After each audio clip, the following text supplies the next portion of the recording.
ਸ਼੍ਰੀ ਗੁਰੂ ਨਾਨਕ ਦੇਵ ਜੀ ਜਦੋਂ ਪੱਛਮ ਦੀ ਉਦਾਸੀ ਤੋਂ ਵਾਪਸ ਆ ਰਹੇ ਸਨ ਤਾਂ ਆਪ ਨੇ ਇੱਕ ਦਿਨ ਸਮਾਧੀ ਸਮੇਂ ਵੇਖਿਆ ਕਿ ਅਫਗਾਨਿਸਤਾਨ ਦੇ ਬਾਦਸ਼ਾਹ ਮੀਰ ਬਾਬਰ ਦੀਆਂ ਫੌਜਾਂ ਮਾਰੋ-ਮਾਰ ਕਰਦੀਆਂ ਹਿੰਦੁਸਤਾਨ ਉੱਤੇ ਹੱਲਾ ਕਰਨ ਲਈ ਚੜ੍ਹੀਆਂ ਆ ਰਹੀਆਂ ਹਨ। ਹਸਨ ਬਦਾਲ ਤੋਂ ਗੁਰੂ ਜੀ ਸੈਦਪੁਰ ਵੱਲ ਨੂੰ ਤੁਰ ਪਏ ਅਤੇ ਛੇਤੀ ਹੀ ਉੱਥੇ ਪੁੱਜ ਗਏ।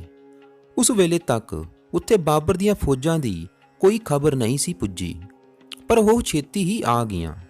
ਸਾਲ 1521 ਈਸਵੀ ਉਸ ਸਮੇਂ ਬਾਬਰ ਸੈਦਪੁਰ ਪਹੁੰਚਿਆ। ਇੱਥੋਂ ਦੇ ਪਠਾਨ ਹਾਕਮਾਂ ਨੇ ਉਸ ਦਾ ਟਾਕਰਾ ਕਰਨ ਦਾ ਫੈਸਲਾ ਕੀਤਾ।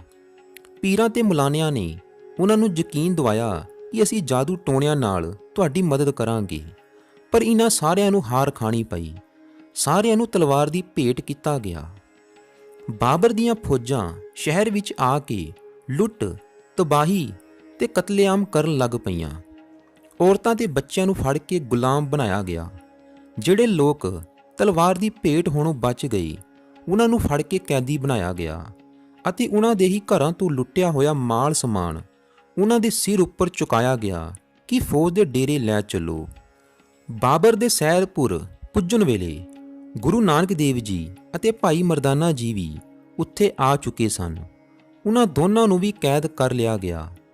ਭਾਈ ਮਰਦਾਨੇ ਦੇ ਸਪੁਰਦ ਮੀਰ ਖਾਨ ਨਾਮੋਂ ਇੱਕ ਫੌਜੀ ਹੁੱਦੇਦਾਰ ਦਾ ਘੋੜਾ ਕੀਤਾ ਗਿਆ ਕਿ ਇਸ ਨੂੰ ਫੜ ਕੇ ਤੁਰੋ, ਅਤੇ ਗੁਰੂ ਜੀ ਦੇ ਸਿਰ ਉੱਪਰ ਇੱਕ ਪੰਡ ਧਰੀ ਗਈ। ਰਸਤੇ ਵਿੱਚ ਜਾਂਦੇ ਹੋਏ ਗੁਰੂ ਜੀ ਨੇ ਭਾਈ ਮਰਦਾਨੇ ਨੂੰ ਕਿਹਾ ਕਿ ਭਾਈ ਰਬਾਬ ਵਜਾਓ, ਬਾਣੀ ਆਈ ਹੈ, ਘੋੜੇ ਨੂੰ ਛੱਡ ਦਿਓ, ਆਪੋ ਤੁਰਿਆ ਆਵੇਗਾ। ਮਰਦਾਨੇ ਨੇ ਐਸਾ ਹੀ ਕੀਤਾ। ਰਬਾਬ ਵੱਜਣ ਲੱਗ ਪਈ। ਲੋਕੀ ਹੈਰਾਨ ਹੋ ਗਏ। ਕੀ ਵੇਖਦੇ ਹਨ ਕਿ ਗੁਰੂ ਜੀ ਦੇ ਸਿਰ ਤੇ ਜੋ ਪੰਡ ਧਰੀ ਗਈ ਸੀ ਉਹ ਉਹਨਾਂ ਦੇ ਸਿਰ ਤੋਂ ਫੁੱਟ ਸਵਾ ਫੁੱਟ ਉੱਚੀ ਹਵਾ ਵਿੱਚ ਚੁੱਕੀ ਜਾ ਰਹੀ ਸੀ। ਮੀਰ ਖਾਂ ਦਾ ਘੋੜਾ ਭਾਈ ਮਰਦਾਨੇ ਮਗਰ ਇਉਂ ਤੁਰਿਆ ਜਾਂਦਾ ਸੀ ਜਿਵੇਂ ਉਹ ਉਸ ਨੂੰ ਚਿਰਾਂ ਤੋਂ ਜਾਣਦਾ ਹੋਵੇ। ਫਿਰ ਗੁਰੂ ਜੀ ਨੇ ਉੱਚੀ ਆਵਾਜ਼ ਵਿੱਚ ਇੱਕ ਸ਼ਬਦ ਗਾਇਨ ਕੀਤਾ। ਗੁਰੂ ਜੀ ਦੀ ਬਾਣੀ ਸੁਣ ਕੇ ਲੋਕਾਂ ਨੂੰ ਆਪਣੇ ਦੁੱਖ ਅਤੇ ਕਸ਼ਟ ਭੁੱਲ ਗਏ। ਇਸ ਵੇਲੇ ਮੀਰ ਖਾਂ ਉੱਥੇ ਆ ਗਿਆ ਜਿੱਥੇ ਗੁਰੂ ਜੀ ਜਾ ਰਹੇ ਸਨ। ਉਸਨੇ ਵੇਖਿਆ ਕਿ ਮਰਦਾਨਾ ਰਬਾਬ ਵਜਾ ਰਿਹਾ ਹੈ ਅਤੇ ਉਸ ਦੇ ਸਪੁਰਦ ਕੀਤਾ ਹੋਇਆ ਘੋੜਾ ਉਸ ਦੇ ਮਗਰ ਆਪਣੇ ਆਪ ਜਾ ਰਿਹਾ ਹੈ। ਉਸਨੇ ਵੇਖਿਆ ਕਿ ਗੁਰੂ ਜੀ ਦੇ ਸਿਰ ਵਾਲੀ ਪੰਡ ਉਹਨਾਂ ਦੇ ਸਿਰ ਤੋਂ ਫੁੱਟ ਸਵਾ ਫੁੱਟ ਉੱਪਰ ਚੁੱਕੀ ਜਾ ਰਹੀ ਸੀ।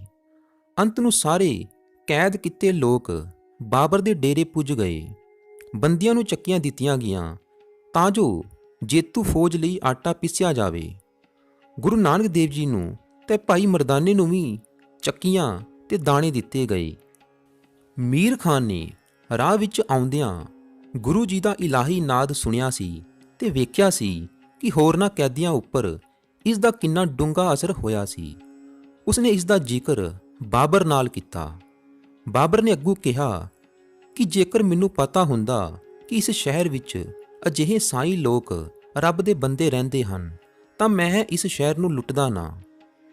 ਫਿਰ ਮੀਰ ਖਾਂ ਤੇ ਬਾਬਰ ਕੈਦੀਆਂ ਦੇ ਡੇਰੇ ਗਏ।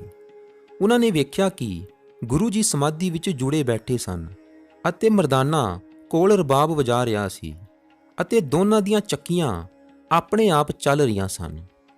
ਬਾਬਰ ਤੇ ਉਸ ਦਾ ਸਾਥੀ ਹੈਰਾਨ ਹੋਏ।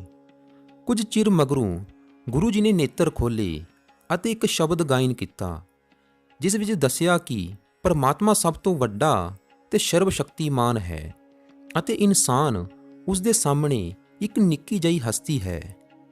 ਇਸ ਸ਼ਬਦ ਨੇ ਬਾਬਰ ਦੀ ਸੁੱਤੀ ਹੋਈ ਆਤਮਾ ਨੂੰ ਜਗਾ ਦਿੱਤਾ। ਉਸਨੇ ਆਪਣੇ ਸਾਥੀ ਨੂੰ ਕਿਹਾ ਕਿ ਮੈਨੂੰ ਇਸ ਸਾਈਂ ਲੋਕ ਦੇ ਚਿਹਰੇ ਵਿੱਚ ਰੱਬ ਨਜ਼ਰ ਆ ਰਿਹਾ ਹੈ। ਫਿਰ ਬਾਬਰ ਗੁਰੂ ਜੀ ਦੇ ਨੇੜੇ ਹੋਇਆ ਅਤੇ ਕਹਿਣ ਲੱਗਾ, ਤੁਹਾਨੂੰ ਕਸ਼ਟ ਤੇ ਖੇਚਲ ਹੋਈ ਹੈ, ਤੁਹਾਡੀ ਯੋਗ ਇੱਜ਼ਤ ਨਹੀਂ ਕੀਤੀ ਗਈ, ਮੈਨੂੰ ਇਸ ਦਾ ਅਫਸੋਸ ਹੈ। ਹੁਣ ਆਪ ਹੁਕਮ ਕਰੋ ਕਿ ਮੈਂ ਆਪ ਦੀ ਕੀ ਸੇਵਾ ਕਰ ਸਕਦਾ ਹਾਂ। ਗੁਰੂ ਜੀ ਨੇ ਕਿਹਾ, ਮੈਨੂੰ ਆਪਣੇ ਵਾਸਤੇ ਤਾਂ ਤੁਹਾਥੋਂ ਕਿਸੇ ਚੀਜ਼ ਦੀ ਲੋੜ ਨਹੀਂ, ਪਰ ਜੇ ਠੀਕ ਹੈ, ਤੁਹਾਡਾ ਇਰਾਦਾ ਹੈ ਤਾਂ ਇਹਨਾਂ ਸਾਰੇ ਕੈਦੀਆਂ ਨੂੰ ਛੱਡ ਦਿਓ ਅਤੇ ਇਹਨਾਂ ਦਾ ਲੁੱਟਿਆ ਹੋਇਆ ਮਾਲ ਇਹਨਾਂ ਨੂੰ ਵਾਪਸ ਕਰ ਦਿਓ। ਬਾਦਸ਼ਾਹ ਨੇ ਝਟਪਟ ਹੁਕਮ ਦੇ ਦਿੱਤੇ। ਸਾਰੇ ਕੈਦੀ ਛੱਡੇ ਗਏ ਅਤੇ ਜਿੱਥੋਂ ਤੱਕ ਹੋ ਸਕਿਆ ਸਭ ਦਾ ਮਾਲ ਧਨ ਉਹਨਾਂ ਨੂੰ ਵਾਪਸ ਦੇ ਦਿੱਤਾ ਗਿਆ। ਸ਼ਹਿਰ ਦੇ ਦੁਆਲੇ ਜਿਹੜੀਆਂ ਫੌਜੀ ਚੌਂਕੀਆਂ ਬਿਠਾਈਆਂ ਗਈਆਂ ਸਨ, ਉਹ ਉਠਾ ਲਈਆਂ ਗਈਆਂ। ਕੈਦੀਆਂ ਨੇ ਰਾਹੀ ਪਾ ਕੇ ਅਤੇ ਆਪਣਾ ਮਾਲ ਧਨ ਲੈ ਕੇ ਵੀ ਆਪਣੇ ਬੰਦੀ ਛੋੜ ਤੋਂ ਬਿਨਾਂ ਜਾਣੋ ਨਾ ਕਰ ਦਿੱਤੀ। ਬਾਬਰ ਮੰਨ ਗਿਆ, ਪਰ ਨਾਲ ਹੀ ਉਸਨੇ ਗੁਰੂ ਜੀ ਨੂੰ ਕਿਹਾ ਕਿ ਫੇਰ ਵੀ ਦਰਸ਼ਨ ਦੇਣੇ। ਜਿਵੇਂ ਕਰਤਾਰ ਦੀ ਰਜ਼ਾ ਕਹਿ ਕੇ ਗੁਰੂ ਜੀ ਛੁੱਟ ਚੁੱਕੇ ਕੈਦੀਆਂ ਨੂੰ ਨਾਲ ਲੈ ਕੇ ਤੁਰ ਪਏ। ਇਹ ਖਬਰ ਪੱਲੋ ਪੱਲੀ ਵਿੱਚ ਸਾਰੇ ਫਿਰ ਗਈ ਕਿ ਗੁਰੂ ਨਾਨਕ ਜੀ ਨੇ ਕੈਦੀ ਛੁਡਾ ਦਿੱਤੇ ਹਨ ਅਤੇ ਉਹਨਾਂ ਦਾ ਮਾਲ ਵੀ ਉਹਨਾਂ ਨੂੰ ਦਵਾ ਦਿੱਤਾ ਹੈ।